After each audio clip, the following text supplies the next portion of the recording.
Di sebuah ruangan gelap di tengah kota Munich, Jerman, pada malam yang tenang di tahun 1776, sekelompok pria berkumpul. Ruangan itu sederhana, dihiasi rak buku penuh dengan tulisan filsuf terkenal seperti Voltaire dan Rousseau. Di tengah mereka berdiri seorang profesor muda bernama Adam Weishaupt. Dengan tatapan tajam dan suara yang tegas, ia berkata, "Hari ini, kita memulai gerakan yang akan mengubah sejarah umat manusia.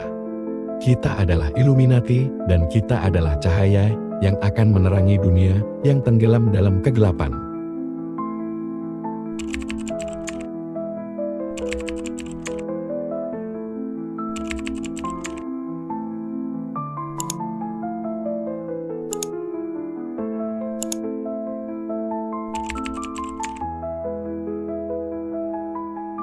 Adam Weishaupt adalah seorang profesor hukum di Universitas Ingolstadt yang terletak di wilayah Bavaria, Jerman.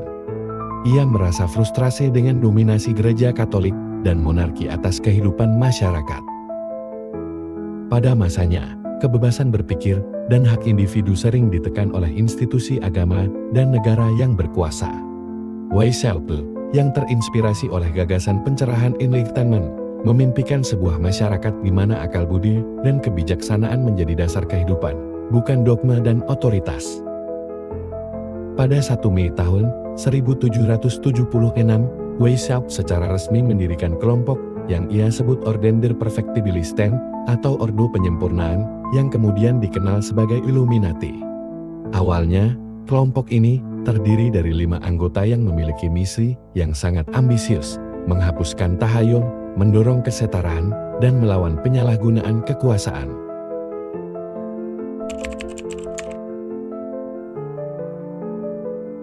Illuminati memiliki struktur yang sangat rahasia dan terorganisir. Para anggota diharuskan menggunakan nama samaran untuk melindungi identitas mereka. Weishaupt sendiri menggunakan nama Spartacus, terinspirasi dari pemimpin pemberontakan budak di Roma kuno. Struktur kelompok ini menyerupai piramida dengan anggota biasa di tingkat bawah dan para pemimpin di puncak. Untuk menjaga kerahasiaan, Illuminati mengadopsi banyak tradisi dari Freemason, sebuah organisasi rahasia yang lebih tua dan sudah mapan. Weishaupt berhasil merekrut anggota dari kalangan cendekiawan, bangsawan, dan bahkan beberapa tokoh gereja yang kecewa dengan institusi mereka.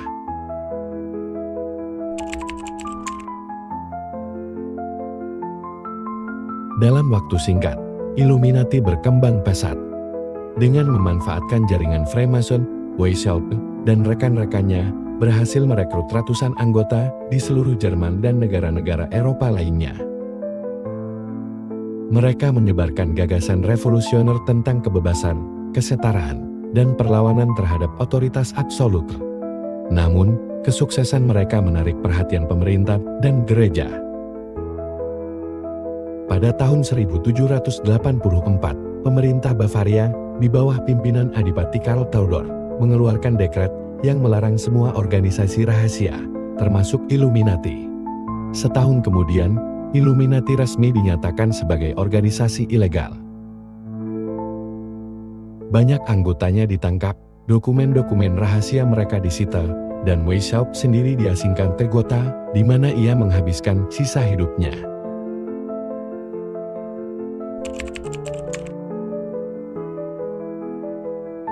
Meskipun hanya beroperasi selama kurang dari 1 dekade, gagasan dan mitos tentang Illuminati tidak pernah benar-benar hilang. Beberapa orang percaya bahwa Weishaupt dan rekan-rekannya berhasil menyusup ke lembaga-lembaga penting sebelum organisasi mereka dibubarkan. Konon, mereka terus bekerja dalam bayang-bayang, membentuk dunia di balik layar.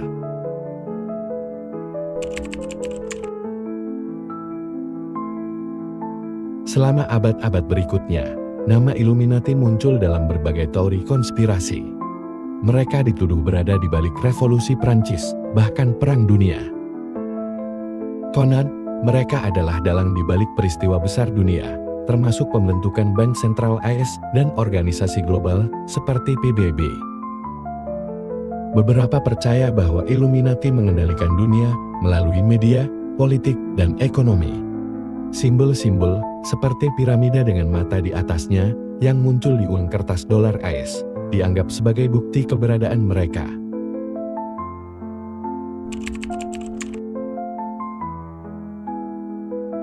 Di era modern, Illuminati menjadi bagian dari budaya populer.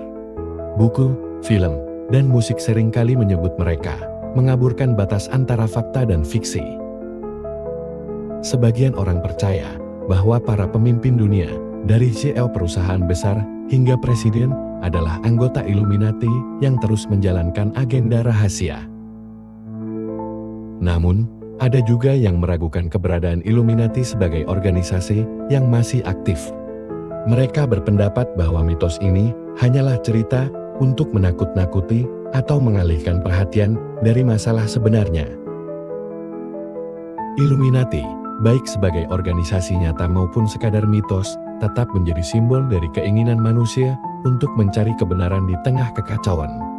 Apakah mereka benar-benar mengendalikan dunia, atau hanya bayangan dari ketakutan kita terhadap kekuasaan tak terlihat? Tidak peduli apakah Illuminati adalah fakta atau fiksi, misteri dan intriknya selalu mengundang rasa penasaran.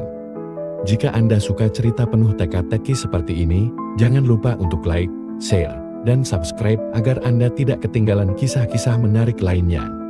Tekan lonceng notifikasi, dan mari terus menjelajahi dunia penuh rahasia bersama kami.